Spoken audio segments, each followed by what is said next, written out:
चोर जोर जोर से क्यों रोया और फिर हंसा। 14वीं कहानी बेताल पचीसी।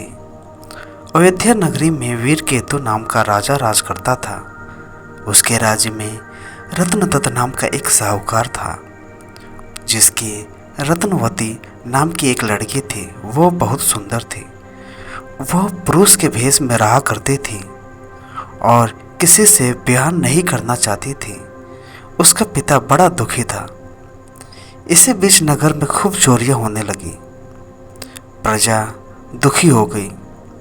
कोशिश करने पर भी जब चोर पकड़ में ना आया तो राजा स्वयं उसे पकड़ने के लिए निकला। एक दिन रात को जब राजा भेष बदलकर घूम रहा था तो उसे परखोटे के पास एक आदमी दिखाई दिया। राजा चुपचाप उसके पीछे चल दिया। चोर ने कहा, तुम मेरे साथी हो, आओ मेरे घर चलो। दोनों घर पहुंचे। उसे बिठाकर चोर किसी काम के लिए चला गया। इसी बीच उसकी दासी आई और बोली, तुम यहाँ क्यों आए हो? चोर तुम्हें मार डालेगा, भाग जाओ। राजा ने ऐसा ही किया। फिर उसने फौज लेकर चोर का घर घेर लिया। जब चोर ने देखा तो वो लड़ने के लिए तैयार हो गया। दोनों में खूब लड़ाई हुई। अंत में चोर हार गया। राजा उसे पकड़कर राजधानी में लाया और उसे सूली पर लटकाने का हुक्म दे दिया। संयोग से रत्नवती ने उसे देखा तो वह उस पर मोहित हो गई।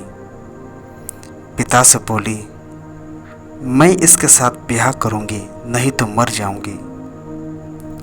पर राजा ने उसकी बात ना मानी और चोर को सूली पर लटका दिया।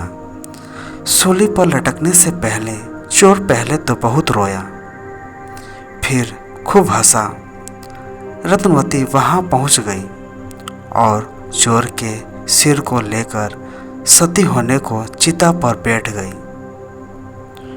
उसी समय देवी ने आकाशवाणी की, मैं तेरी पति भक्ति से प्रसन्न हूँ, जो चाहे सो मांग। रत्नवती ने कहा, मेरे पिता के कोई पुत्र नहीं है, सो वर दीजिए कि उनके 100 पुत्र हो। देवी प्रकट होकर बोली, यही होगा, और कुछ मांगो। वो बोली, मेरे पति जीवित हो जाए। देवी ने उसे जीवित कर दिया। दोनों का विवाह हो गया।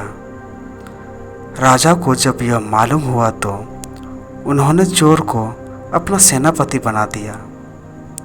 इतनी कहानी सुनाकर बेताल ने पूछा, हे राजन, यह बताओ कि सूली पर लटकने से पहले चोर क्यों तो जोर जोर से रोया और फिर क्यों हंसते हंसते मर गया? राजा ने कहा, रोया तो इसलिए कि वो राजा रत्नदत्त का कुछ भी भला ना कर सकेगा।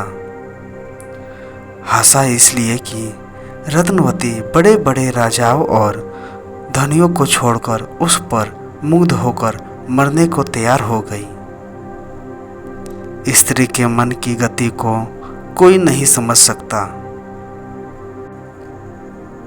इतना सुनकर बेताल गायब हो गया और पेड़ पर जा लटका। राजा फिर वहां गया और उसे लेकर चला तो रास्ते में उसने एक और कथा सुनाई।